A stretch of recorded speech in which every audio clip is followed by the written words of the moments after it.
Vale, bueno, este es el segundo encuentro, la segunda mesa redonda que se realiza aquí. Supongo que me habrán llamado en función de alguno de las plataformas a las que pertenezco, sobre todo en la provincia de Teruel, de donde soy yo, ¿vale?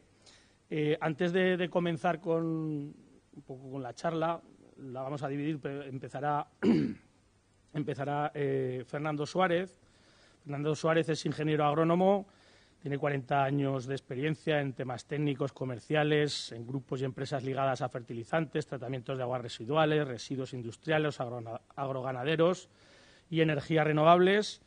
En los últimos años ha sido consultor privado también en temas de tratamientos de aguas y biogás, y es miembro de honor de la Asociación Española del Biogás, de la que fue secretario general, y colabora como investigador de la Fundación Nueva Cultura del Agua. Como él va a hablar más del tema del biogás, empezará él, ¿vale? Y posteriormente seguiremos con Marina Gros y Josep Nualart.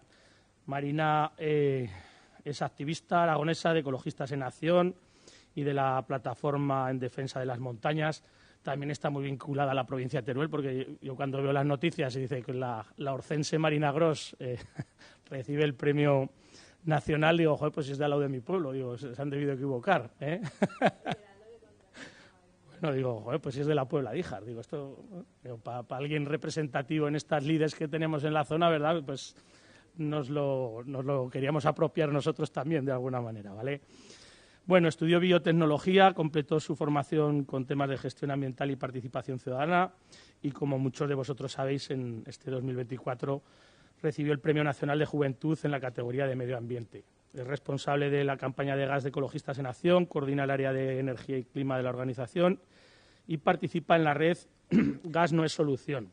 También es coautora del libro El rastro del hidrógeno, y por eso me ha comentado que me intervendrán con Josep los dos, ¿vale? Hablando un poco de lo que es el tema del hidrógeno. Y por último, Josep es investigador del observatorio del no sé qué de la globalización, ya me perdonaréis, en modelos de transición energética justa y del papel que debe jugar el hidrógeno desde una perspectiva crítica. Es miembro de la Red por la Soberanía Energética y, como he dicho, pues es coautor también junto a Marina del libro del rastro del hidrógeno. Yo, antes de que comiencen ellos, ya que estoy aquí, pues voy a hablar 2 minutos, como me pidió la organización. Al final, en estos 3 encuentros que se están realizando, renovables, biocombustibles, hidrógenos y limitaciones del planeta, estamos hablando de modelos. En las plataformas en las que yo me encuentro, como la plataforma de Paisajes por Teruel, pues siempre hablamos de eso, de ese modelo, un modelo neoliberal, brutal, neocolonialista de interior, como se llamaba antes en ciencias políticas, que ahora no sé, supongo que se llamará igual, no le habrán cambiado el nombre o le habrán puesto un nombre en inglés, no lo sé, pero eso era así. Cuando los mismos que nos han conducido a esta situación son los mismos que nos van a salvar, pues digamos que te pones un poco, la gente que es un poco crítica, y aunque no sepamos mucho ni de biogás, ni de hidrógeno, ni de muchas otras cosas, porque no sabemos a nivel técnico, sí que sabemos de que viene otra panacea, sobre todo los que somos de campo, bueno, de campo, yo soy de pueblo más que de campo, pero los que vivimos en el medio rural, porque, como bien sabéis, cada X años siempre nos sobrevuela lo que nos va a salvar. A nosotros, en la zona de que somos nosotros, que Marina y yo, ¿verdad?, nos han salvado muchas cosas, desde el turismo rural, pasando por las placas ahora, incluso lo de las moticos, ¿vale? Entonces, estamos un poco ya resabiados en según qué modelos. Son modelos que se unen, el tema del hidrógeno con las energías renovables que estamos sufriendo, y sí que es verdad que es una pena, bueno, que eso, lo que he dicho antes, que nos quieran salvar con ese término que a mí no me parece para nada bien tirado, con el de emergencia climática, que es el que precisamente están utilizando, ¿vale?, estas grandes empresas y estos grandes fondos de inversión para decir, no, es que me corre prisa. A ellos, después de décadas haciendo y deshaciendo, ahora les corre prisa. Han utilizado un un término que podría ser, bueno, relativamente justo emplearlo porque no podemos echarnos marcha atrás en determinadas cosas, pero para su propio beneficio, y a nivel político así nos corre, ¿no? Como en algunos países como es el nuestro, pues se ha utilizado pues para decir aquí estamos nosotros y tenemos mucho sitio y muy poca gente que va a protestar. No voy a seguir porque supongo que hablarán de todo esto y de mucho más y mejor que yo nuestros ponentes. Solo el otro día les mandé un poema y me pidieron también, dice, pues di algún poema o algo. Digo, pues vale, un poema de la plataforma de eso que se llamaba Chatarreros y que quiero dar la versión ampliada de lo que es, dice. Y decía el otro día en relación a esto, en un futuro no tan lejano, el medio rural español será el paraíso de los chatarreros, el escenario apocalíptico de una mala serie americana. Reacciono demasiado tarde, al margen de la impotencia que sostengo. Incrédulos rojos de antaño, chaquetas de intrépido triunfador, inundación de aire corrompido, chatarra que será vestigio de una época que recordaremos, por no plantar cara al poder vetusto de su dinero.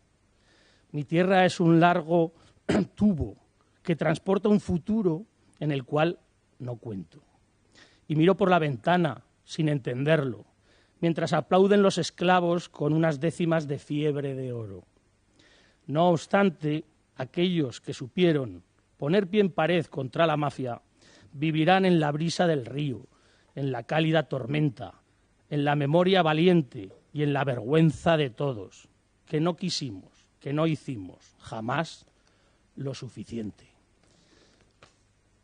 Bueno, Fernando, cuando quieras te cronometro, ¿vale? Así nos dará tiempo a todos a actuar, ¿de acuerdo? Yo me cronometraré también para acabar lo antes posible. Bueno, yo quizá, bueno, suene un poquito raro mi currículum en esta historia porque, bueno, yo como veis, he pertenecido a la patronal del biogás y ahora estoy jubilado. La verdad es que no intento. A ver, ya vamos a ir a la presentación. A ver, se ve, ¿no? Sí, sí Sí, que se ve, sí. vale. Entonces, sí, pero vamos, yo he participado en muchos, ayudando en algunos casos a plataformas, tanto sobre todo con los temas de tratamiento de residuos ganaderos, del tema de las macrogranjas, perdón. Y recientemente, bueno, a pesar de estar muy ligado, he estado muy ligado a EBIG, pero a EBIG es la Asociación del Biogás, pero estoy muy ligado porque llevo muchos años peleando por el biogás. Cuando digo muchos años, digo 20 años o así, peleando porque en España no se desarrollaba el biogás, ¿no? Frente a otros desarrollos en Europa, en algunos países, como en Dinamarca, en Alemania, recientemente en Francia, en Italia.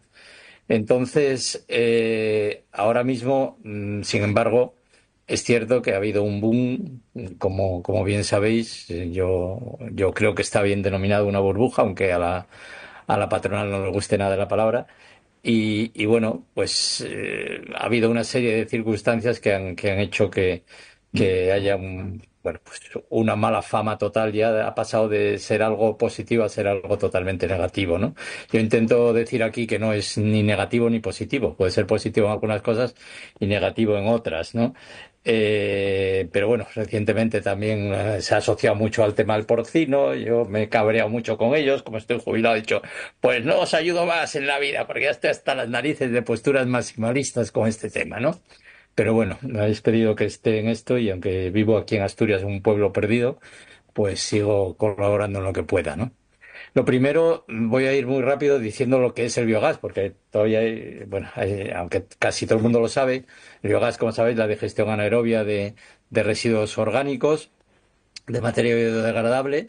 Normalmente siempre hay que producir en tanques cerrados, en los digestores, aunque espontáneamente se produce en un charco profundo, en una laguna, en una balsa, donde haya residuos orgánicos, ¿no? Ya sean ganaderos o de cualquier tipo, ¿no? Las plantas de biogás siempre han sido, o bien, pero ahora hablamos del biometano, han sido de residuos de la fracción orgánica de los residuos sólidos urbanos, que como sabéis, por la directiva de vertederos hay que separarlos. Eh, los residuos ganaderos, agrícolas y agroindustriales, que es de los que casi vamos a hablar aquí, básicamente, y los lodos de las depuradoras, ¿no? El biogás tiene un 60% más o menos de metano y el resto es básicamente dióxido de carbono y un poquito de agua y de algún otro contaminante, como puede ser azufre. Eh, para hacer biometano lo que hay que hacer es concentrarlo a más del 95, 97, 98% en metano y eso es lo que teóricamente vamos, lo que se llama el biometano, el biometano. El biogás en principio tiene ventajas. En principio tiene ventajas primero porque es una fuente de energía renovable, es un gas renovable.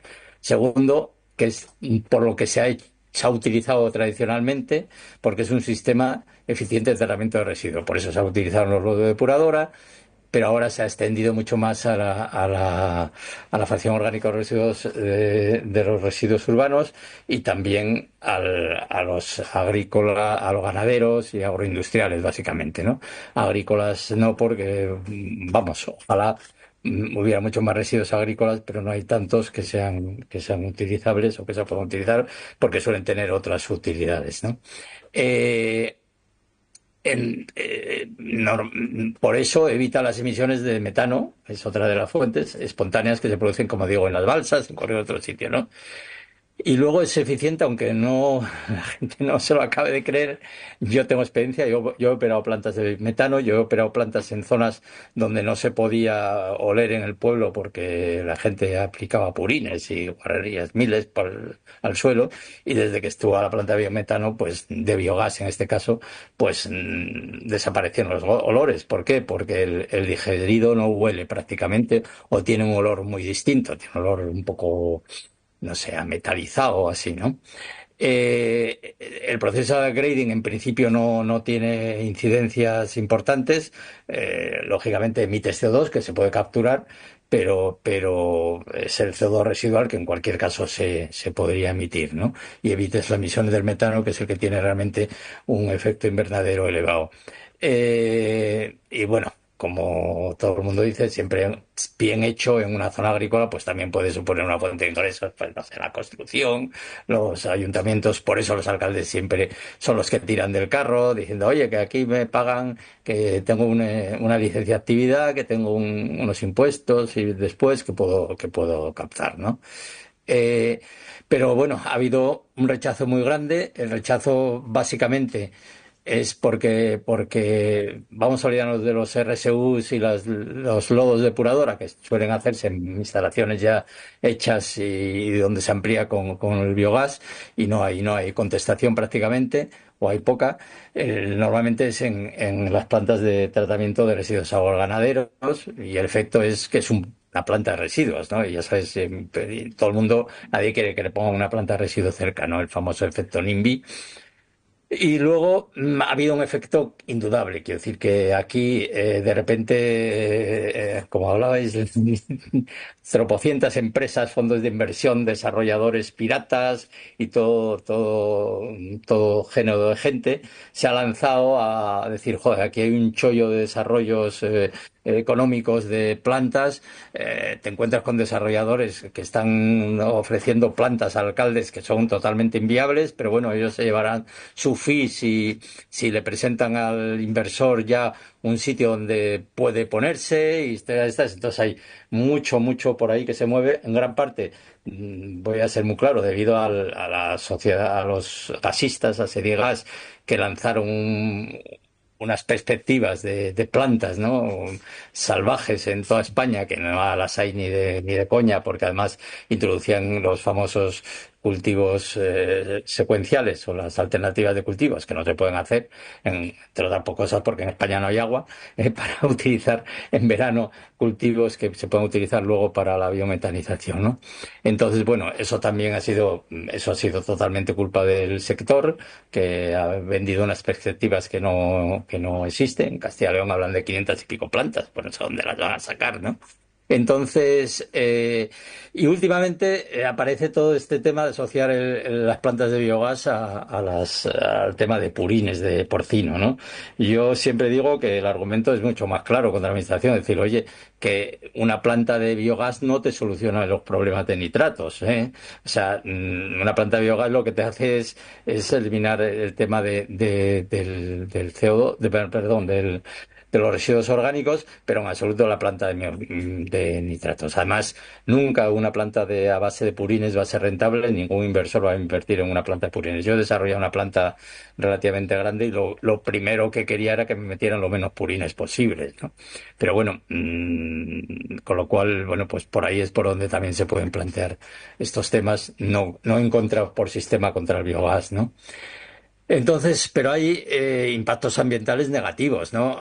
Normalmente derivados de la mala planificación de la planta o del mal proyecto de la planta, muchas veces porque este ímpetu por hacer plantas pues hace que aparezcan desarrolladores que ofrezcan plantas donde no hay residuos, que digan pues los traemos de no sé dónde, que el mismo residuo hay tres ya plantas que se lo van a llevar, cosas de este tipo, ¿no? Entonces, bueno, pues eso al final, aparte de que se transportan a grandes distancias, eso tiene muchas implicaciones negativas desde el punto de vista de que, bueno, pues no solamente de que el transporte ya genera un problema de gases de efecto invernadero, sino que también hay emisiones de olores en los transportes a largas distancias, de amoníaco, pero también es que para la propia planta acaba siendo inviable también, ¿no? Indudablemente sí que hay un boom económico porque el biometano tiene un precio alto, al ser un gas renovable tiene un precio muy alto, importante. No tiene subvenciones, pese a lo que se diga, sí que pueden tener subvenciones, plantitas muy pequeñas, pero las plantas estas no pueden tener subvenciones porque ellos van a créditos verdes, entonces no van a poder tener subvenciones, son incompatibles, ¿no? Y la otra parte que sí que es importante es el tema del almacenamiento de la materia prima, ¿no? O sea, la gente, bueno, pues me traigo aquí, almaceno tropocientas toneladas de estiércoles, de purines, de no sé cuánto. Bueno, los purines tienen que estar almacenados en tanques cerrados, no siempre lo están, los meten en balsas. Entonces, bueno, pues y los estiércoles hay que taparlos y almacenarlos en las cantidades menores posibles, porque eso sí que emiten olores, ¿no? Y emiten amoníaco. Entonces, bueno, ese es otro punto importante, ¿no? De impacto ambiental. Entonces, ¿se puede apoyar plantas de este tipo? Bueno, pues siempre que y cuando sean necesarias también desde el punto de vista ganadero o agroindustrial, pues sí, o sea, si hay residuos suficientes en el entorno, pues una planta de biometano va a ser buena. Claro, tú dices, no, es que si me la ponen, ya no me cierran las plantas de ganaderas o las ganaderías que hay, los mataderos y tal del entorno. Bueno, ya, pero eso es ir por el mundo al revés. Desgraciadamente no lo vas a conseguir de hoy para mañana tampoco. Y sin embargo, el efecto y el impacto a corto plazo es positivo, ¿no? Tiene existir soluciones para el digestato, sobre todo en la fase líquida, con lo cual o hay un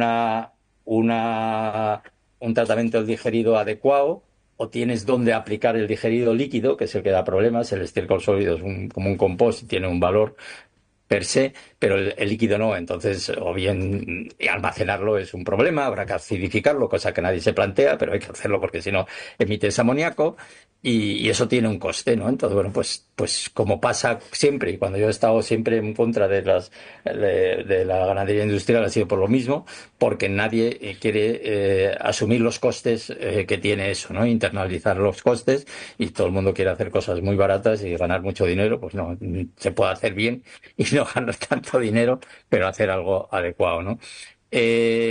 Volvemos al almacenamiento de la materia prima, también va ligado a las distancias y bueno, tiene también una relación con la distancia, ¿no? O sea, si almacenas poco es porque tienes distancias cortas, si vas a distancias grandes tienes que almacenar mucho y también tienes un problema, ¿eh? Y luego hay otro aspecto que está muy ligado. Ha habido mala prensa aquí del biogás a veces y hay casos muy concretos y con los que yo he luchado de plantas, incluso pequeñas, que podrían ser plantas para una explotación, que traen algún residuo para complementar y poder ser viables, pero que lo que se han convertido es en plantas de tratamiento de lo que sea, ¿no? Y que meten allí, yo qué sé, residuos de la industria del calzado, porque los he visto. Residuos, bueno, eso. Primero, seguramente les paga mucho por admitir esos residuos, pero muchas veces ni son biodegradables la mayoría parte de ellos, y aplicados al campo lo que te acaban produciendo es una guarrería. Y un ejemplo que siempre se pone que es el balsa de Bes, que es una planta que ha admitido todo tipo de residuos, ¿no? Eso es un poquito mi visión del sector y la que os quería dar, ¿no? Un poquito una de cal y otra de arena, pero bueno, es lo que yo pienso, ¿vale? Creo que me he ceñido a los tiempos, ¿no? Muy bien, sí, Fernando. Aún te han faltado un par de minutos, pero si quieres cualquier cosa luego, pues No, luego vamos ya. a... ¿Vale? Bueno, Marina, si quieres poner... Espera que voy a.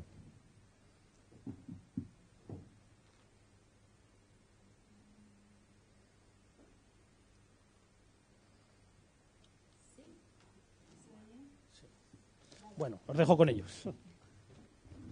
Bueno, pues siempre es un placer estar aquí. De hecho, estuvimos hace 2 años junto con Josep también hablando de hidrógeno, esta vez invitadas por Ecologistas en Acción. Así que muy agradecidas de otra vez de compartir mesa y especialmente también con Fernando Suárez, que siempre es un placer escucharle y yo siempre estoy tomando notas para aprender sobre el tema de biometano y de biogás. Entonces, yo quería empezar un poco por contexto, ¿no? O sea, ¿por qué vamos a hablar de gases renovables? Porque estamos hablando ya aquí de biogás y de hidrógeno. Y tiene mucho que ver con lo que comentaba Víctor al principio, ¿no? Porque hablamos de modelo. Entonces, nosotras venimos también de la red Gas No Solución, que es una red de organizaciones, de más de 20 organizaciones a nivel estatal, que trabajamos el tema del gas. Entonces, el plan, o el mapa, ¿no? O los objetivos que nos ponemos junto con otras organizaciones ecologistas es que tenemos que descarbonizar todo en 2040. Sabéis que la UE tiene un plan para descarbonizar en 2050. Bueno, pues nosotras estamos diciendo que no es suficiente, no es suficientemente rápido, porque no solamente tenemos que descarbonizar nosotras, no solamente tenemos que cambiar en el norte global, sino que también tiene que hacerlo el sur global, ¿no? Y necesita, digamos, un poco más de tiempo para poder adaptarse, por una cuestión de justicia climática. Entonces, lo que nos estamos planteando es que el gas se tiene que acabar en 2035. Y esto es pasado mañana, es en menos de 10 años. También nos planteamos, ¿no?, que tenemos que cambiar el modelo y pasar de un modelo basado en el oligopolio energético, en las 5 grandes eléctricas, en la patronal del gas, Sedigas, que ha comentado antes Fernando, en Agas, ¿no?, que es la gestora del sistema gasista, en Repsol, ¿no?, todas estas grandes compañías que son las propietarias del sistema energético, a un sistema energético diferente, ¿no?, descentralizado, en manos de la ciudadanía, diversificado y, por supuesto, democrático. Y en todo este proceso, que, como vemos, queda muy poco tiempo, son 10 años para poder afrontarlo, hay unos recursos limitados, ¿no? Y, de hecho, lo que estamos viendo es la Unión Europea, el Estado español, las comunidades autónomas, desembolsando grandes cantidades de dinero, de fondos, que hacia dónde van dirigidos, ¿no? Pues nosotras actuamos un poco como, en inglés se dice watchdog, ¿no?, pero sería como vigilantas, ¿no?, de hacia dónde van estos fondos, para que se dirijan a las soluciones que son necesarias y no a falsas soluciones, entelequias, panaceas, ¿no?, como hablábamos. ¿En qué momento nos encontramos? Bueno, pues tenemos un sistema gasista totalmente sobredimensionado e infrautilizado. Regasificadoras, tenemos 13.000 kilómetros de gasoductos, tenemos 8 millones de hogares enganchados al gas, 8 millones de hogares, que en 2030 deberían dejar de estar utilizando este combustible fósil para calentarse, para agua caliente sanitaria y para sus cocinas. O sea, es un gran objetivo el que hay que hacer y el cambio. A día de hoy, el gas fósil supone la producción del 20% de la electricidad y el 60% de todo el gas fósil que se consume en España se consume en el sector industrial. Entonces, son muchos cambios, ¿no? Es mucho el trabajo que se tiene que hacer. Y por eso, pues se habla también de los gases renovables, ¿no? Y ahora vamos a ver un poco, pues hemos hablado del biogás, ¿no?, que sería como un sustitutivo, el biometano en ese caso, un sustitutivo directo del gas fósil, pero no se va a poder cambiar todo lo que consumimos por lo que se puede producir. Y ahora hablaremos del hidrógeno, que veremos para qué se puede utilizar, ¿vale? Víctor, ¿me cortas cuando eso? Porque yo me enrollo como una persiana y lo mismo Josep, ¿vale? Si quieres añadir. Ahí vamos. Entonces, ¿qué es el hidrógeno? Vale, pues el hidrógeno es el elemento más común del universo, porque es el primero, ¿no? Es el que nace, el que se genera, o sea, el que está ahí en los núcleos de las estrellas, ¿no? Es el más simple, es el más ligero. También es el más volátil, porque es el más ligero, ¿no? Tiene esa capacidad de fugarse enseguida. Y como es tan volátil y necesita tanto espacio, también es muy poco denso energéticamente, ¿no? O sea, necesitamos grandes volúmenes de hidrógeno para poder tener la misma cantidad de energía que la que tendríamos con el metano, con el gas fósil. Es inflamable, es explosivo y también es muy reactivo. Yo siempre digo que al hidrógeno le gusta mucho hacer amigos, ¿vale? Entonces nunca nos lo encontramos solo en la naturaleza, siempre nos lo encontramos de la mano, pues por ejemplo, del oxígeno formando la molécula de agua, ¿no? Por ponernos un ejemplo, o en nuestros cuerpos con las moléculas con los átomos de carbono. Entonces, como no nos encontramos el hidrógeno de forma libre en la naturaleza, tenemos que producirlo, ¿no? Tenemos que extraerlo. Y esto se llama el arco iris del hidrógeno, que son simplemente etiquetas que le ponemos, colores que le ponemos para designar las diferentes formas que tenemos de extracción. Está el hidrógeno marrón, que provendría del carbón. Está el hidrógeno gris, que es el más utilizado a día de hoy, que provendría del gas fósil. Y luego hay otras formas de producir, ¿vale? El hidrógeno azul o turquesa sería cuando cogemos hidrógeno que producimos con gas fósil, pero ese CO2 que se liberaría a la atmósfera se captura, ¿vale? Ese sería lo que se llama el hidrógeno azul. Ese proceso de captura y almacenamiento de carbono, que está tan de moda a nivel europeo, todavía es como una especie de unicornio, ¿vale? O sea, económicamente, a nivel de desarrollo tecnológico, todavía queda mucho, ¿no? Y es lo que utilizan mucho las empresas de combustibles fósiles para seguir promoviendo el uso de estos combustibles. Luego tendríamos el hidrógeno rosa, que es el que vendría de la electricidad que procede de la energía nuclear. Por ejemplo, Francia está muy a favor de promover este hidrógeno. ¿Por qué? Porque tiene un parque nuclear tremendo, ¿no? Y ahora mismo también estamos viendo que a nivel europeo pues hay mucha batalla con este tema. Que en España ya veremos lo que pasa con las nucleares y con el plan de cierre que tenemos. Y el último que tenemos es el hidrógeno verde, que yo creo que sonará a todas porque no deja de salir en televisión, en prensa, en todos lados, pero que sería el hidrógeno que procede de electricidad renovable. O sea, mediante un proceso que se llama electrólisis, que cogemos una molécula de agua, la metemos en un electrolizador y gracias a la electricidad separamos y conseguimos que se libera oxígeno y conseguimos el hidrógeno, ¿vale? Ese es el proceso de electrólisis. Nosotras decimos que el hidrógeno verde podría ser interesante, pero sobre todo depende del tamaño, ¿no? Como siempre hablamos de modelo, hablamos de planificación, hablamos de dimensionamiento. Tú te puedes comer 1 kilo de naranjas y te puede sentar muy bien, pero si te comes 10, bueno, pues igual te sienta peor, ¿no? Entonces todo depende del tamaño, todo depende de la cantidad y desde luego a nivel territorial cómo nos afecta, como veremos. Cosas interesantes del hidrógeno. No es una energía per se, es lo que llamamos un vector energético, ¿vale? Esto es como la electricidad. La electricidad no es una energía, es una forma de transportar o de almacenar, o en este caso almacenar no, pero bueno, requerimos una fuente de energía, que en este caso serían las energías renovables, ¿vale? Y luego con el hidrógeno lo podremos utilizar para varias cosas. Y como todo en la vida, pues tiene impactos. La cuestión es que, para mí, tenemos que decidir cómo queremos asumir esos impactos de forma colectiva y democrática, ¿no? O sea, no que venga impuesta, sino decir, vale, pues puede ser interesante producir hidrógeno, producir biogás, puede tener estos impactos, pero nos va a beneficiar, ¿no? A la sociedad, nos va a beneficiar al territorio. Cuestiones y problemas que tiene el hidrógeno.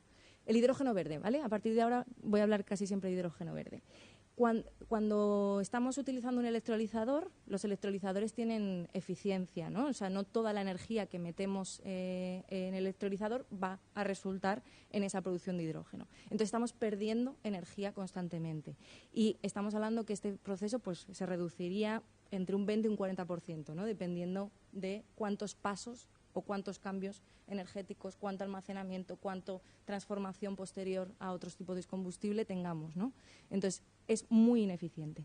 Por otro lado, es un elemento volátil, como os he dicho, y también os he dicho que le gusta mucho hacer amigos, y entre los amigos pues están los materiales de las tuberías, los materiales de las válvulas. Entonces, si es pequeño y le gusta ligarse con las paredes, las acaba fragilizando, ¿no? Y puede producir grietas por las cuales fugarse a la atmósfera. ¿Qué pasa? Que el hidrógeno en sí mismo no es un gas de efecto invernadero, pero sí que influye en la atmósfera, a altas capas de la atmósfera, y es lo que se llama un gas de efecto invernadero indirecto, ¿vale? Entonces también tendría un efecto climático que normalmente no se plantea. Y luego tenemos un problema muy grande para almacenarlo y transportarlo. Como hemos dicho, ¿no? Necesita grandes volúmenes, necesita materiales específicos y pues tiene una cierta peligrosidad. Esto sería un poco la introducción, ¿vale?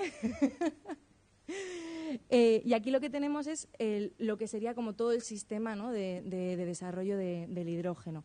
Las fuentes de producción, que hemos dicho que podían ser renovables o fósiles, las diferentes formas que podríamos utilizar para transportar el hidrógeno o almacenarlo, que puede ser el hidrógeno lo combinamos con nitrógeno para hacer amoníaco y tendríamos lo que se llama amoníaco verde.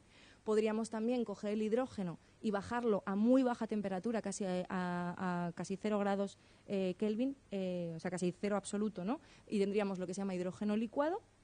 Podríamos también coger el hidrógeno, combinarlo con el CO2 y producir metano, y es lo que tendríamos como un gas natural sintético, que se llama ahí, o utilizar el hidrógeno para producir lo que son los combustibles sintéticos. No sé si habéis escuchado hablar del queroseno, del metanol, ¿no? Pues se podría utilizar también para hacer este tipo de combustibles.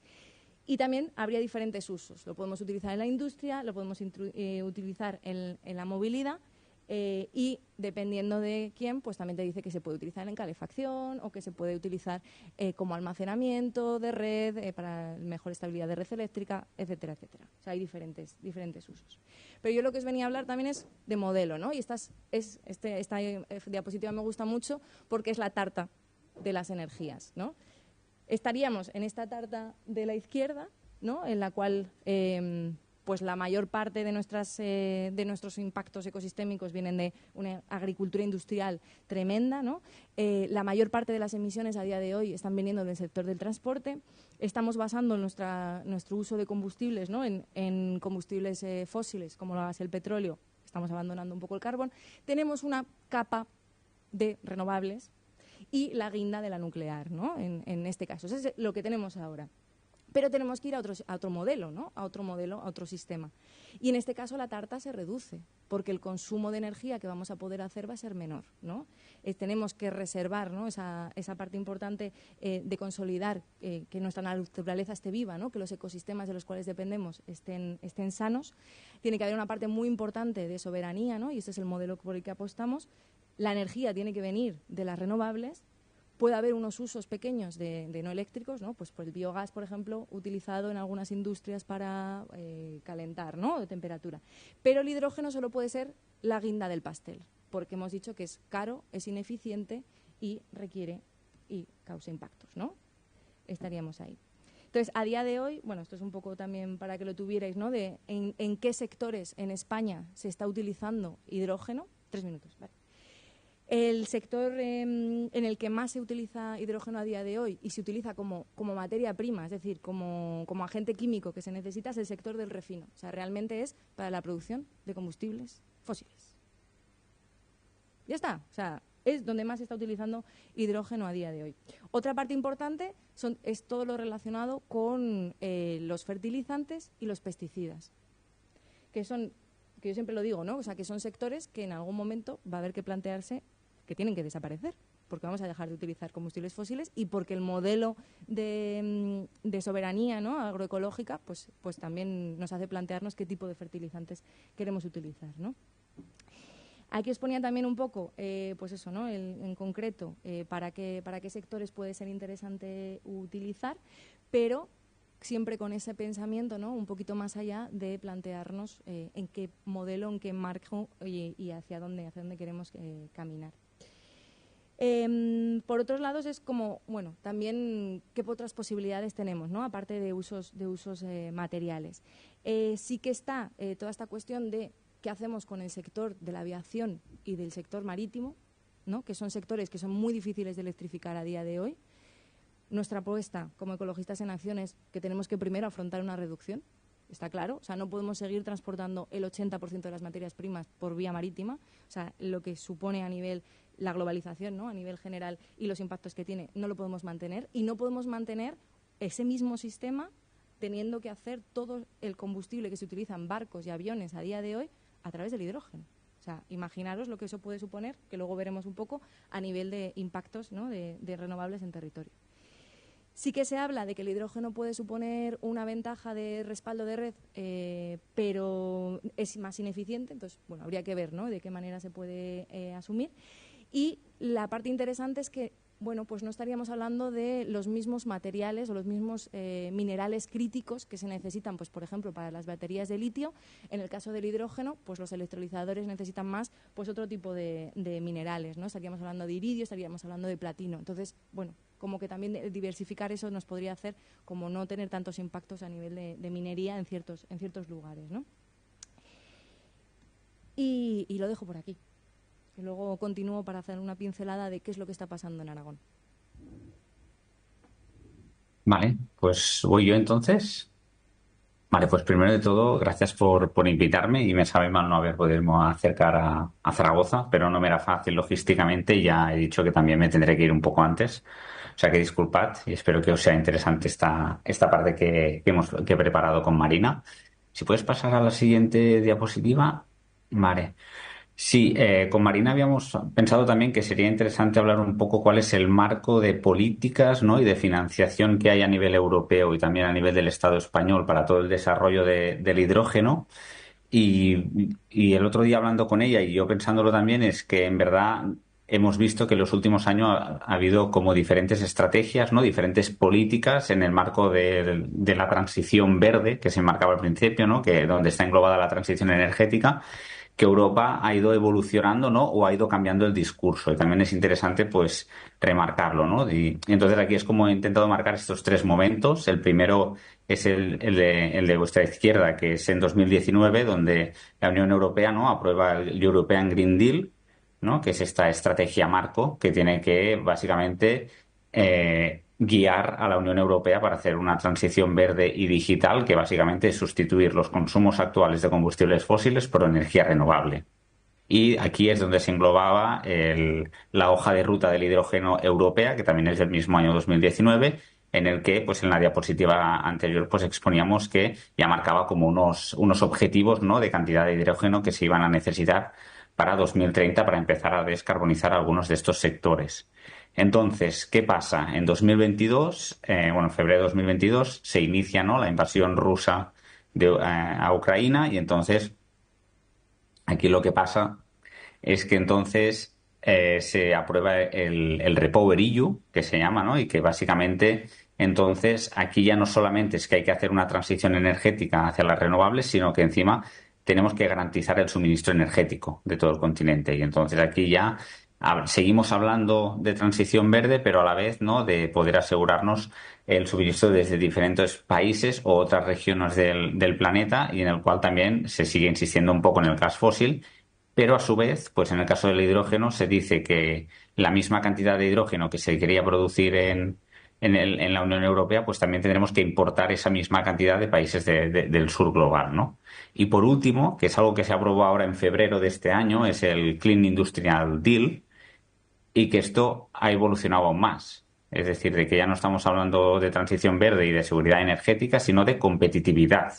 Es decir, que ahora ya parece que esta parte de la transición energética y la reducción de las emisiones queda a un segundo lado y que ahora lo que hay que hacer frente, ¿no? Y poner sobre la mesa la necesidad de que el mercado europeo sea competitivo teniendo en cuenta pues la situación en la que nos encontramos frente a China y a Estados Unidos.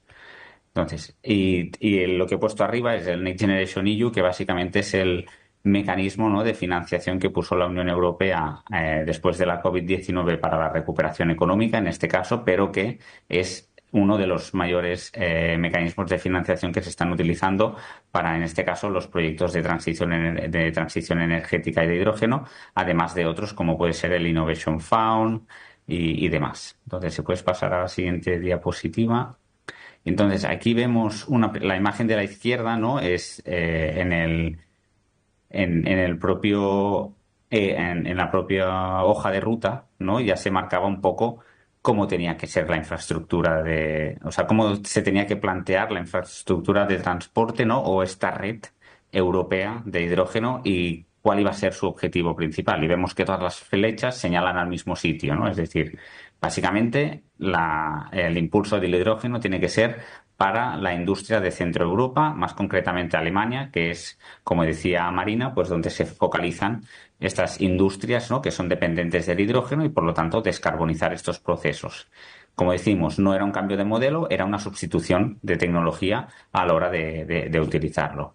Y entonces lo que he querido hacer es ampliar el corredor este que tiene la letra B, es el que tenéis a la derecha, que es se conoce como H2Med y que básicamente es el megacorredor de hidrógeno que tiene que transportar el hidrógeno producido desde la península ibérica hacia el centro de Europa, pues eso, cruzando Francia y también cruzando parte del mar Mediterráneo.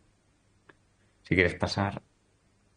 Entonces, ahora vamos en el caso del Estado español, que también tiene similitudes, ¿no? A lo que explicaba ahora con la Unión Europea frente a una salvedad. Y es que en el año 2020, pues el gobierno también aprobó la hoja de ruta del hidrógeno verde y en el cual se decía que se quería se quería tener una potencia instalada de 4 gigavatios de electrolizadores y que esto era más o menos el 10% de lo que se había propuesto la Unión Europea. Y en 2021 y al mismo tiempo, ¿no? Pues estaba elaborando el PNIEC, ¿no? 2021-2030 y que básicamente en el caso del hidrógeno recogía lo que decía la hoja de ruta del hidrógeno. Lo interesante del PNIEC es que en el septiembre del año pasado hubo una actualización, ¿no? Que si no estoy equivocado se llama PNIEC 2023-2030 ahora, ¿no? Con todo el tema del REPowerEU, pues también se actualizó, para decirlo de alguna manera. Y ahora, sorprendentemente, de los 4 gigavatios que se proponían antes, ahora ya estamos hablando de 12, ¿no? Y entonces, sin que realmente la Unión Europea haya actualizado, ¿no? Esta cantidad de potencia necesaria para hacer esta transición, pero sí que no nos extraña teniendo en cuenta pues el posicionamiento, ¿no? O el discurso que tiene el gobierno del Estado español vendiendo, ¿no? El Estado español como uno de los territorios más proclives para generar hidrógeno y que nosotros nos íbamos a encargar y ser solidarias con el centro de Europa para poder abastecerles de hidrógeno. Pero la curiosidad de estos 12 gigavatios viene en el sentido de que en verdad Enagas, ¿no? Que es como ha dicho Marina, ¿no? El gestor de la red gasista, que en el verano pasado el gobierno español le dio, ¿no? Pues también el papel de gestor provisional, sin definir qué quiere decir eso, ¿no? De la red de hidrógeno. Y entonces Enagas también lo que está haciendo en los últimos años es el Día del Hidrógeno, que es como su momento institucional a principios de año, de decir qué es lo que se ha hecho el año anterior y cuáles son las proyecciones para el siguiente, para el año en curso. Y en el segundo Día del Hidrógeno, que fue el año pasado, en 2024, pues presentó, ¿no? Los resultados de esta Call for Interest, ¿no? Que es que básicamente lo que hacía era había en principio preguntado cuáles eran justamente las necesidades de las industrias en el Estado español para ellos hacer un trazado de cómo tenía que ser esta red troncal del hidrógeno que coincide exactamente con la red actual gasista, ¿no? Y es decir, es coincidente, ¿no? Que siendo el gestor gasista sea el del hidrógeno, que el trazado tenga que ser el mismo. Pero a su vez, que cuando hizo los diferentes escenarios, veíamos que el escenario base en el cual proyectó decía que la capacidad a instalar de electrolizadores debía ser de 13 gigavatios, ¿no? Que es muy cercano o muy parecido a lo que al final se ha acabado incluyendo en el PNIEC, en esta actualización del PNIEC.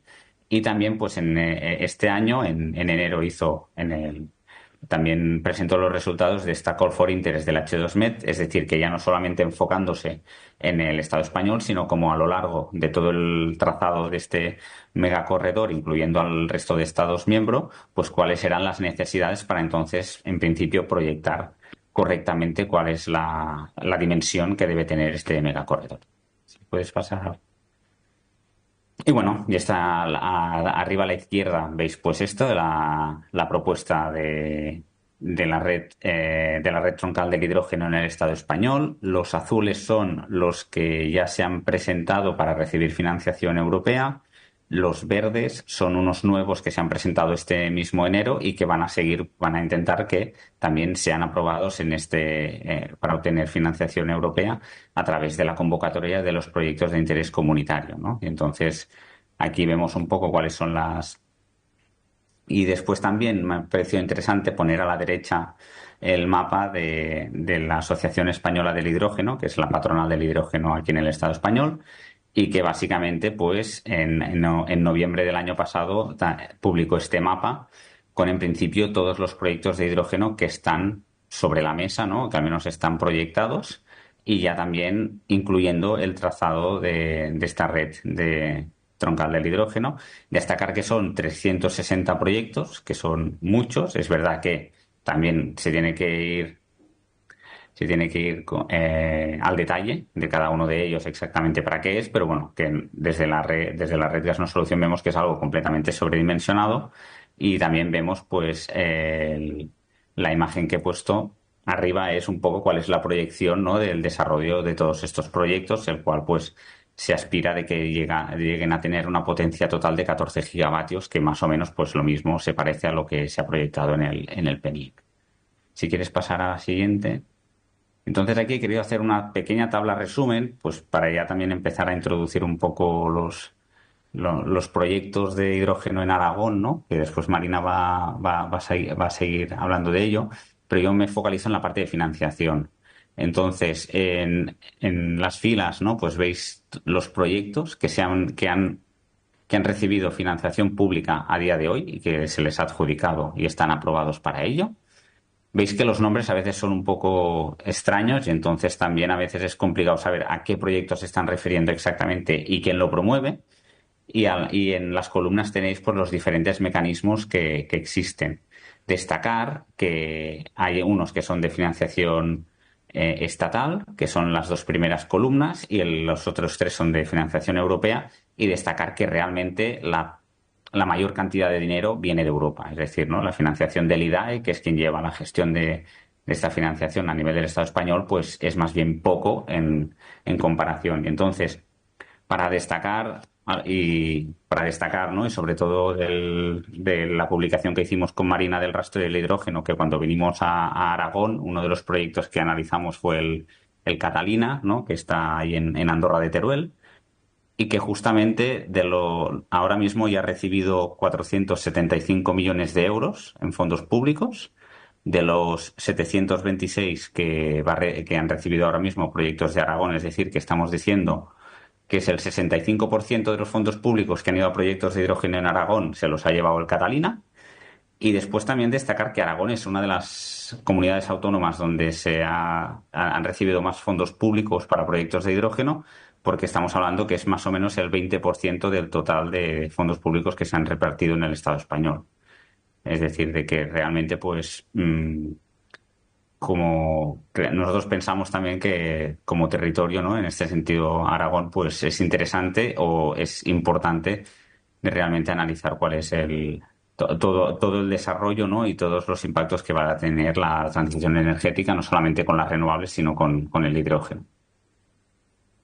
Siguiente.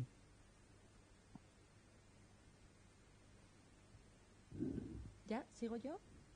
Sí. Vale, genial. Pues yo voy a dar como dos pinceladas de los proyectos que hay a día de hoy en Aragón, y luego os enseñaré una comparativa de un informe que ha publicado Fundación Renovables que compara dos proyectos, uno de ellos el Catalinas, ¿no?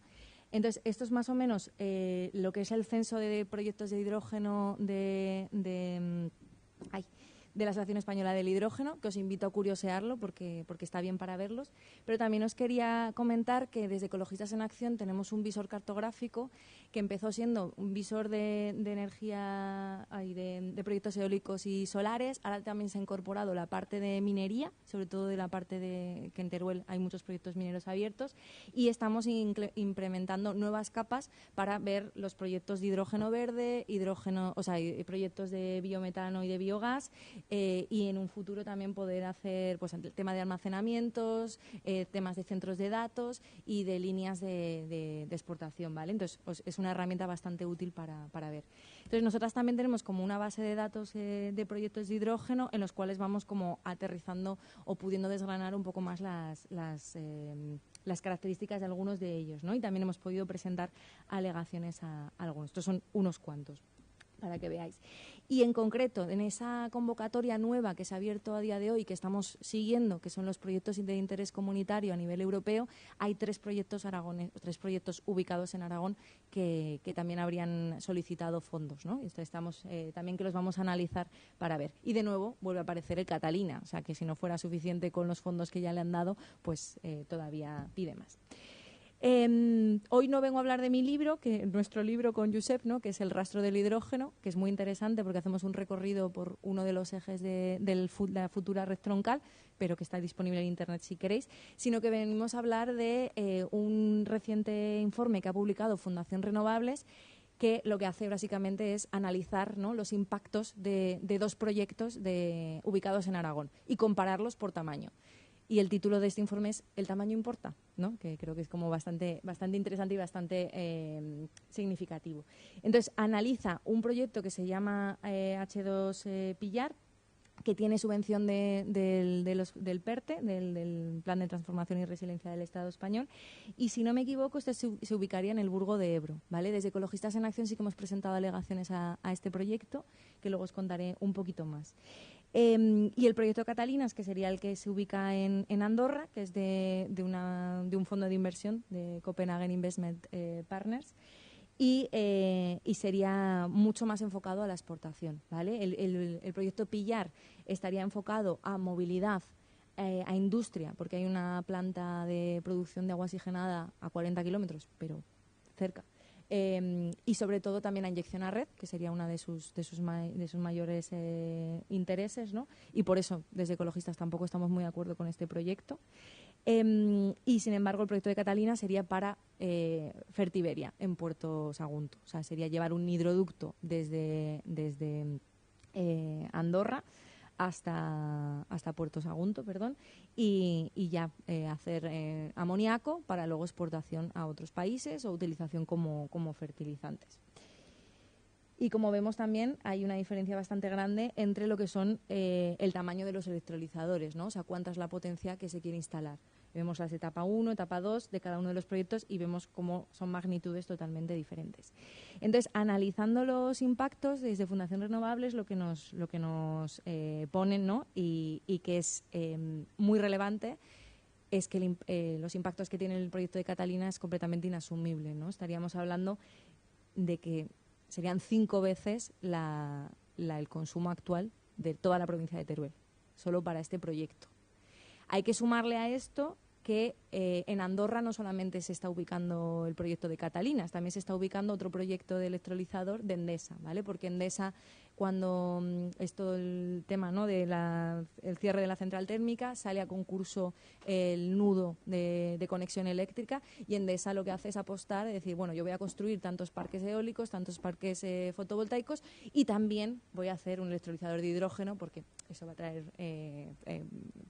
trabajo a la zona, ¿no? Entonces, como que no solamente estaríamos hablando del impacto que tiene el Catalina, sino que habría que sumarle el de Endesa, que es mucho, mucho más pequeño. Pero bueno, para que veáis un poco los datos, ¿no? En cuanto a lo que supone de esta producción renovable, a nivel de impacto de extensión de suelos, pues también estamos viendo que es muy relevante la diferencia que hay entre el proyecto de Pillar, que también es muy gracioso el nombre, con el proyecto de Catalinas. Y luego, por último, otro de los impactos que se analizan es el consumo de agua. Y en el caso de Catalina estamos viendo que estaríamos hablando del 11% del consumo de agua de Aragón. O sea, que es muy, muy relevante. Hoy no hemos hablado de los impactos como tal del hidrógeno, lo tenéis más desarrollado en el informe del rastro del hidrógeno, por no entrar en ello, pero bueno, el agua es uno de los impactos, sobre todo dependiendo de la zona, ¿no? O sea, sabemos que hay zonas en Aragón que tienen mucho impacto hídrico, que tenemos muy poca agua, entonces, bueno, pues también es una cuestión a plantearse de a qué queremos dedicar, ¿no? Y cómo queremos dedicar nuestros escasos recursos, pues que sea pues de una forma colectiva, ¿no? O para beneficios sociales o otro modelo totalmente fomentando la exportación.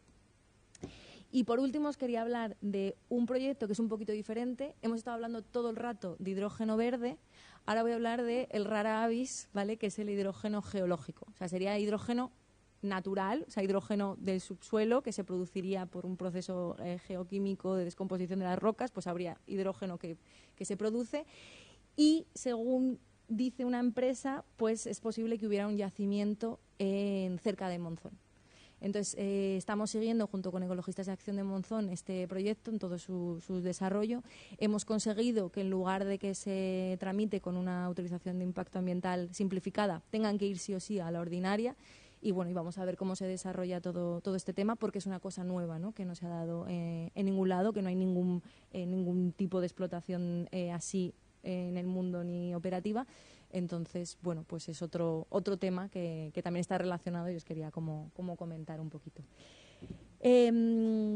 Para cualquier otra cosa os he puesto también aquí, si luego las diapositivas estarán disponibles, pero tenemos como un recopilatorio de todos los informes, webinars y cuestiones que hemos realizado sobre el tema del hidrógeno, y también estamos desarrollando una base de datos y bueno, pues una carpeta de alegaciones conjuntas por si hay algún colectivo o otros grupos que quieran trabajar este tema, pues que estamos súper dispuestas. Así que muchísimas gracias por vuestra atención.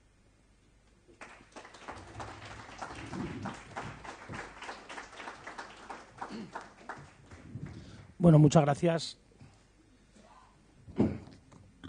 Recordar que aunque no es un concierto, hay que aplaudir también a toda esta gente que nos está ilustrando y sobre todo gente que no solo sabe, sino que también se involucra y se moja en estos procesos de alegaciones que son súper farragosos y la gente normal de la calle no sabemos ni por dónde empezar, ¿no? De eso se aprovechan también. Vamos a hacer un turno de preguntas y que os rogaría que fueran preguntas. Para las intervenciones me dais vuestro teléfono y vuestro email y ya organizaremos un acto con quien sea, ¿vale? Entonces sí que os rogaría eso, la brevedad de las preguntas a cualquiera de los tres ponentes. ¿No? Dime. La reproducimos, si no.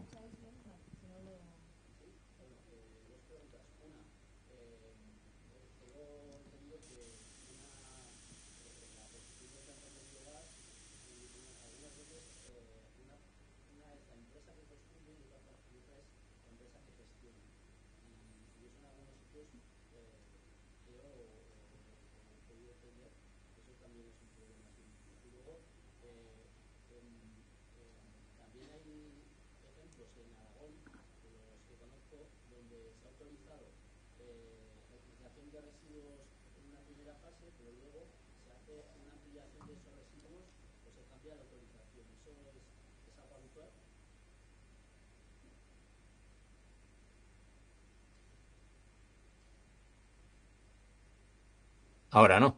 Sí, vamos a ver, en cuanto a lo de cómo funciona, digamos, a nivel empresarial normalmente, para construir una planta interviene normalmente alguien que desarrolla la planta.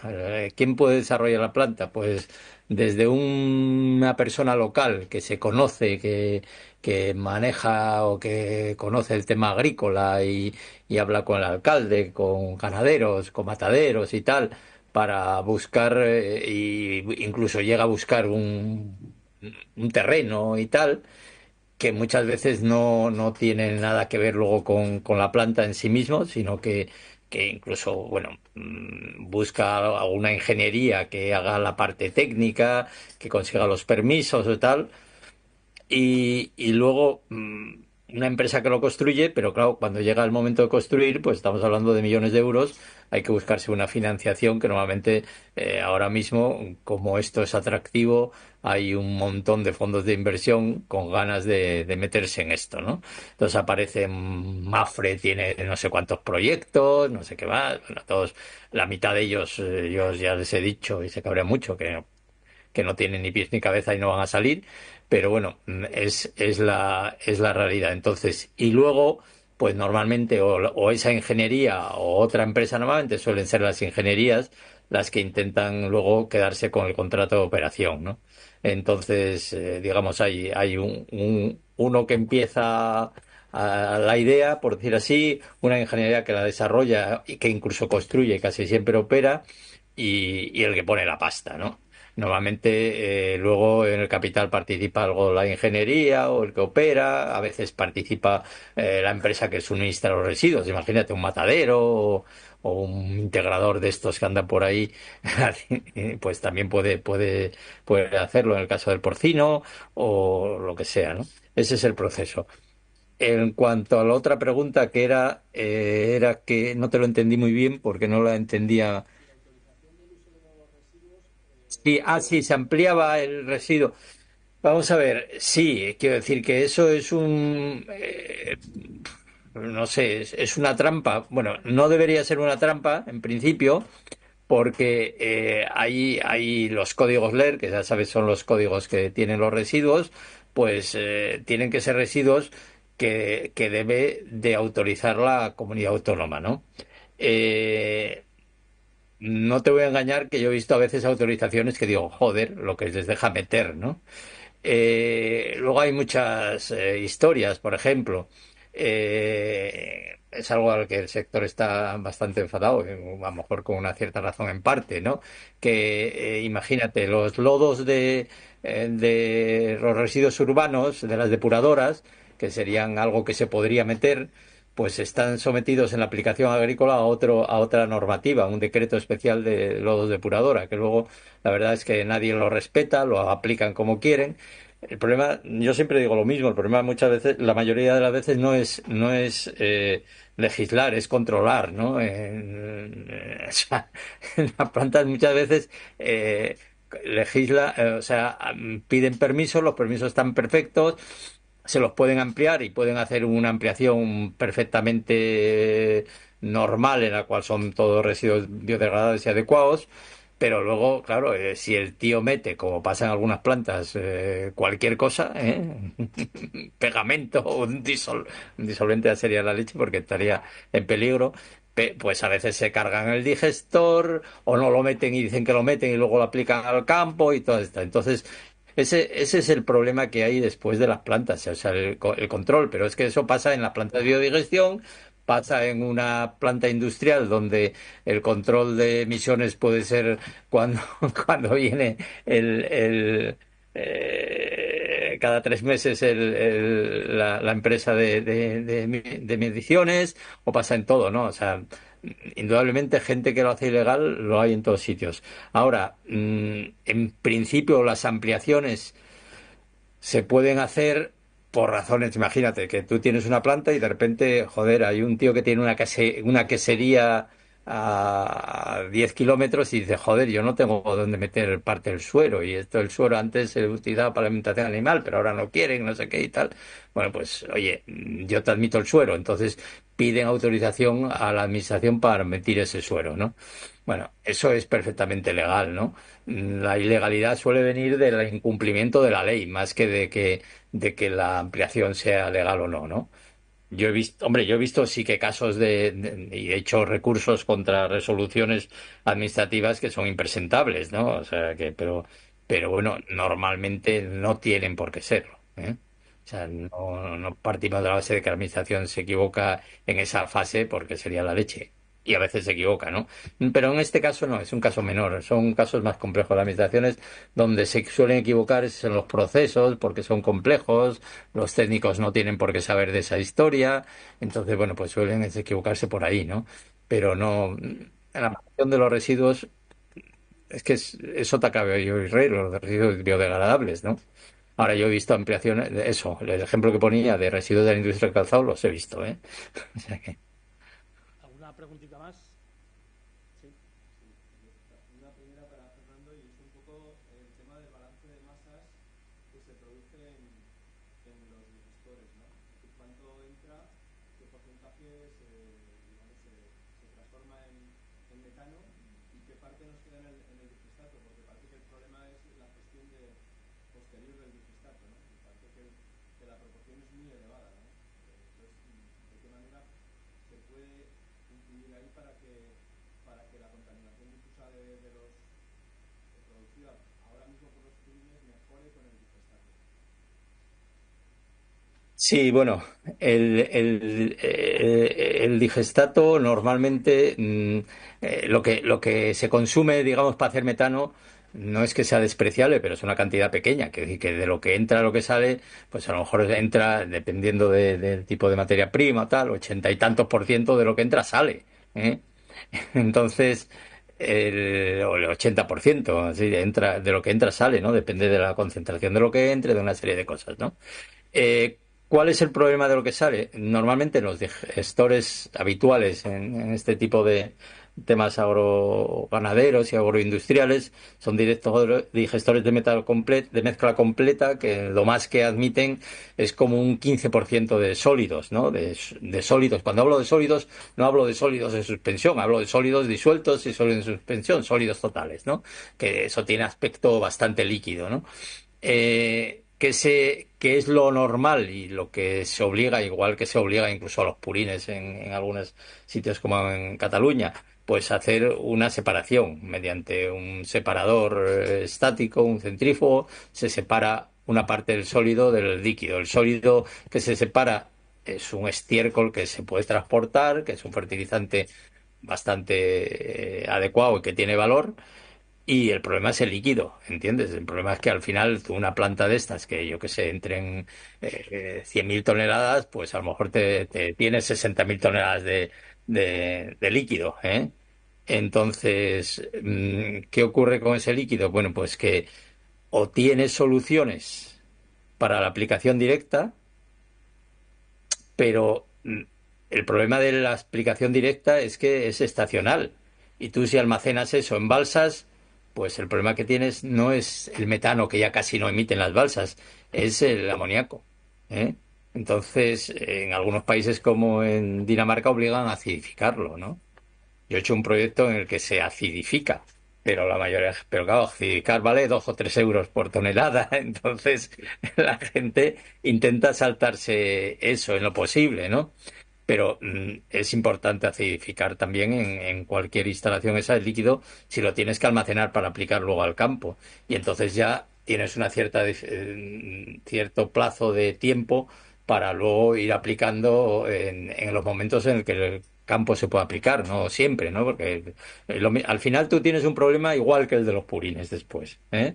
O sea, si tú tienes una planta de biometano, al final, aunque metas otros residuos y tal, tú haces una separación sólido-líquido y lo que tienes es un producto en menos cantidades, pero un producto muy similar a lo que es un purín, un producto que a lo mejor tiene el 2 o el 3% de sólidos totales, ¿no? Y tiene, pues si vienen muchos residuos de matadero que tengan sangre y muchos purines y muchos estiércoles, pues tienen 2.000 partes por millón de 2.000, no, el líquido tiene más, 2 o 3.000 partes por millón de nitrógeno. Luego, no puedes hacer el error que hacen las granjas, que es echarlo lo más cerca posible, porque mandarlo lejos me cuesta dinero, ¿no? A un sitio donde haga falta, porque el nitrógeno hace falta en el campo, en la agricultura. Entonces, eso es una fuente de riqueza si se distribuyera adecuadamente, y una fuente de contaminación cuando se hace lo que se hace habitualmente, que es decir, joder, a mí me cuesta 5 euros llevarlo a 20 kilómetros, porque lo he hecho aquí al lado, ¿eh? Y cuando echas una vez y otra vez y otra vez, tienes problemas de contaminación de aguas subterráneas. Esa es una. Pero eso pasa lo mismo aquí, ¿no? ¿Qué ocurre? Que, hombre, cuando tienes una instalación de este tipo, tienes que hacerle a la administración, si es seria, y las hay más o menos serias, otras más y otras menos, pues la administración tiene que exigirte y eso es mucho más fácil de controlar. O sea, es más fácil de controlar una planta centralizada que muchas ganaderías separadas. Esa es la, vamos a poner, única ventaja desde el punto de vista de, hablando de los purines de una planta centralizada, que es más controlable, ¿vale? Pero el problema es exactamente el mismo, ¿eh? Y en la parte nativa es que es mayor porque concentras más cantidad en una zona corta, en una zona pequeña. Entonces tienes una parte positiva y otra parte negativa, ¿eh? Es más controlable, pero tiene mayor problemática porque tiene más residuo en una zona concentrada, ¿no? La otra es esa fase líquida concentrarla, ¿no? Eso es muy caro. Vamos a ser claros. Quiero decir, aparte, pues necesitas energía fósil y tal. En zonas de mucha insolación, y si ya se ha aplicado amoníaco, puedes evaporar al atmosférica, porque lo que se va es el agua, no se va el amoníaco. En cuanto bajas al 5,5 de pH, no se va el amoníaco y puedes evaporar el agua y concentrarlo por pura evaporación atmosférica. Pero eso lo puedes hacer en algunos periodos del año, no siempre, pero bueno, te quita mucha agua. O sea, todo lo que tiene Fernando, el río es el agua. Vale, me callo que si no hablo yo tenemos solo. un par más, sí. La segunda, ¿cuál sería? La segunda es si podéis cuantificar, ¿Es también para él o para Marina? Marina o para el tema de la instalación de Catalina, ¿qué supondría respecto a la actual instalación de energía eólica y fotovoltaica que tenemos en Aragón? ¿Por cuánto habría que multiplicarla? Si hay que multiplicarla. Esto creo que Fundación Renovables sí que tiene los datos. Sí, que perdón, que lo he pasado rápido por dejar espacio. Ah,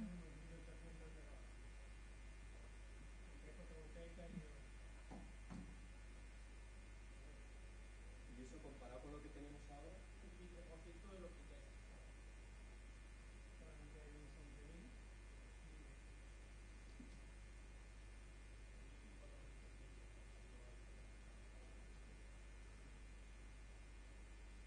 o sea, los datos que nos dan es esto. O sea, el 25% de la generación actual. O sea, un cuarto. Que la generación no es lo mismo que la demanda, ¿no? La proyectarás, sí, sí. Ujú. ¿Tenías una pregunta también? Sí. ¿A quién?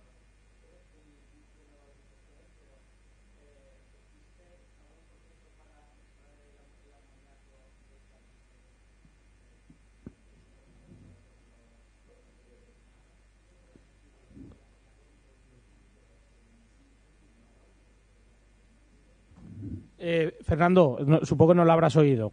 Te preguntaban si existe algún proceso de extraer el amoníaco de los digestores. No, de los digestores no. Hay procesos de extracción de amoníaco que son con stripping, normalmente es más barato, ¿eh? Pero tiene bastante dificultad de aplicación real. Yo lo he hecho en algún momento. Porque tienes que hacer muchas ultrafiltraciones y microfiltraciones, porque si no, al final es un sistema por el que pasas la corriente de purín por un lado y luego extraes el amoníaco y lo acidificas y tienes sulfato amónico, que es un fertilizante muy bueno y caro. Entonces, ¿qué pasa? Que eso va con un relleno y eso se te obstruye muy fácil y estamos con todo. Todo es posible, pero todo es muy caro. O sea, pasa lo mismo que con con las granjas de purines. Sí, puede existir ganadería intensiva.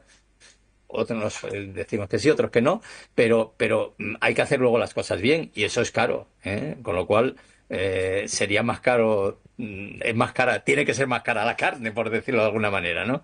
O sea, porque no se internalizan esos costes. Y en una planta de estas igual, quiero decir, si tú quieres hacer eso, cuesta una pasta gansa, ¿eh? Cuesta mucho más la inversión de la parte del tratamiento de gestato que la de producir biometano. Y la operación también mucho más. Para que tengamos una idea, producir biometano es muy barato. Tratar un digestato adecuadamente es mucho más caro que producir biometano. Es mucho más caro que producirlo, sí, digo bien.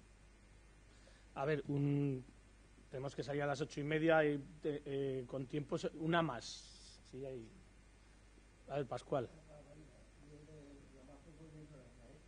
de decir que en 2030 todas las instalaciones que hay ahora de gas sector son obsoletas.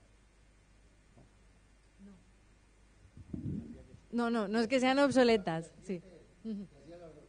Si el proyecto Catalina, a los que yo antes no de nada, si el agua es lo que más hidrógeno lleva y lo que más sería fácil de descomponer, sacar el hidrógeno y dejar el oxígeno, ¿cómo se les ocurre llevarlo a Andorra y no lo hacen ya en Sagunto?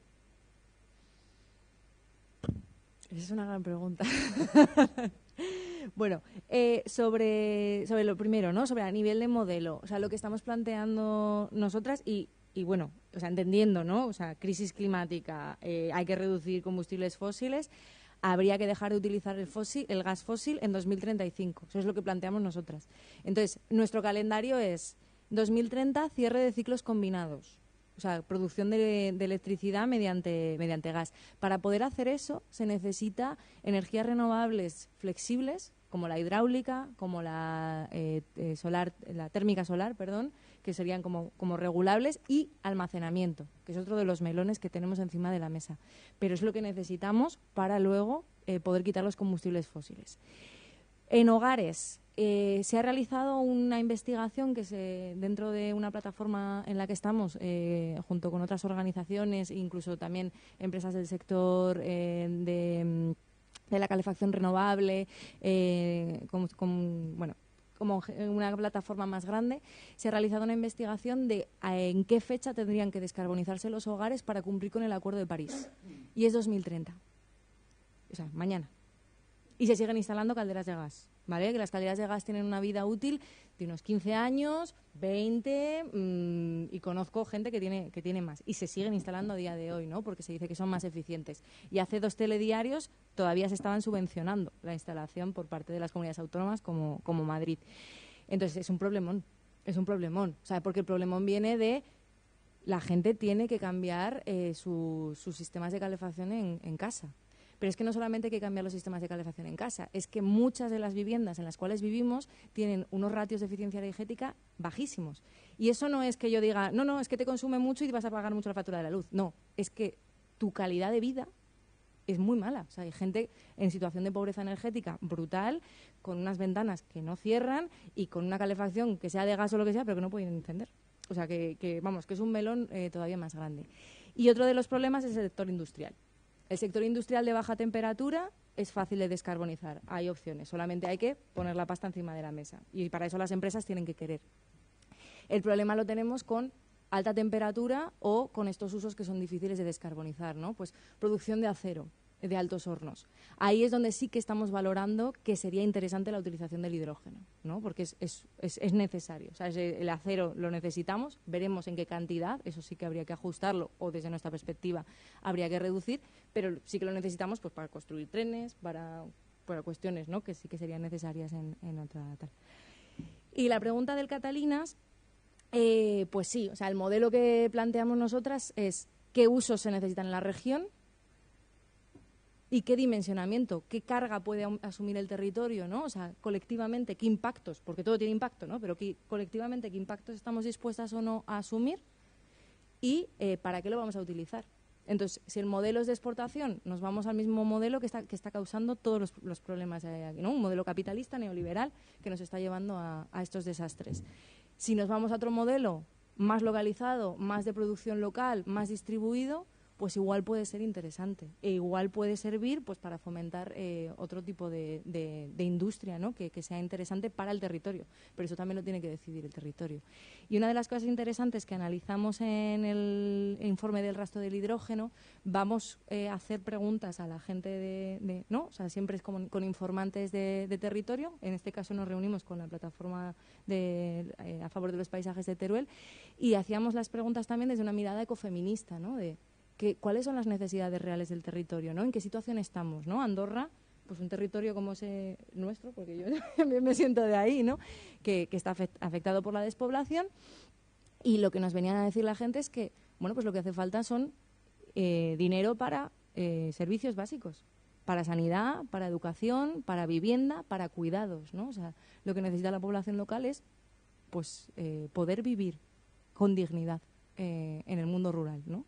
igual no una planta de hidrógeno, pero igual sí pues una residencia para ancianos, ¿no? Que era lo que comentaban, que había diferencia con otros pueblos de la zona que habían apoyado el desarrollo de otro tipo de rural. Bueno, pues por terminar ya, agradecer a Josep, a Marina y a Fernando, pues eso, siempre es grato aprender, ¿verdad? Y que aunque las cosas te suenen y las intuyas, pues que te las diga gente que de verdad sabe, ¿no? Porque la gente, pues los poca ropa que vamos por la calle, pues no, pues te enteras de lo que te enteras, ¿no? Y te pueden engañar de cualquier manera. Yo, por cerrar un poco de lo que se ha dicho y lo que me he ido apuntando, insistir en el modelo económico. El modelo económico es el que marca las dimensiones. Hemos hablado de dimensiones y de sobredimensiones y de dimensionar, ¿no? Pero eso, desgraciadamente, no se realiza desde un proceso de participación o de necesidades de cada uno de los territorios. Estas dimensiones también tenemos que, la gente de la España interior, tenemos que ser capaces también de valorar de que, claro, si nos estamos quejando de que nos traten como una colonia, no podemos seguir tratando al resto de territorios del mundo como una colonia, como llevamos 200 años. O sea que a mí no, pero bueno, si esto se hace en Burkina Faso tampoco me va a importar mucho, ¿no? Entonces es un modelo que es global también. Y eso es importante. Y es importante también porque cómo asumimos esa reconversión de la cual estamos hablando. Porque la palabra reconversión en unos modelos capitalistas verdes como los de ahora ya sabéis lo que significa. Lo que significa es que la reconversión pasa por ajustar algo más siempre a las clases populares. Y eso es importante tenerlo en cuenta porque es de lo que se aprovechan pues los gobiernos que nos están vendiendo esa publicidad verde, pero luego realmente ya veis lo que hay detrás, ¿no? Tenemos que apostar por un internacionalismo y eso es muy complicado. Es muy complicado en los tiempos políticos que corren en esta Europa, ¿eh? Es muy complicado ser. Esto es como ser anarquista. ¿Por qué hay tan pocos anarquistas? Porque hay que ser muy disciplinado, ¿no? Y claro, no hay gente con tanta disciplina para serlo. Pues esto sería algo parecido, cómo dimensionar eso.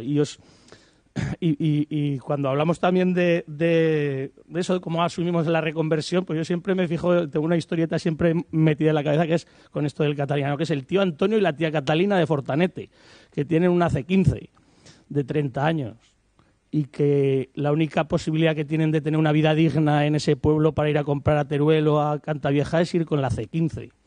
Y resulta que con la C15 no pueden entrar en lo de las almendras centrales, es una cosa que a mí me flipa, pero quiero decir, insisto en esta historia que siempre cuento porque son los Paganinis de todo eso. A ver si la reconversión lo que va a provocar es que todas estas grandes multinacionales y fondos de inversión, pues una vez más nos quedemos las clases populares detrás. Y por cerrar ya ahí nos vamos. La última noticia de nuestros queridos gobernantes de la Unión Europea era que tenemos que tener para 3 días de comida y de bebida y todo, porque va a venir la Tercera Guerra Mundial.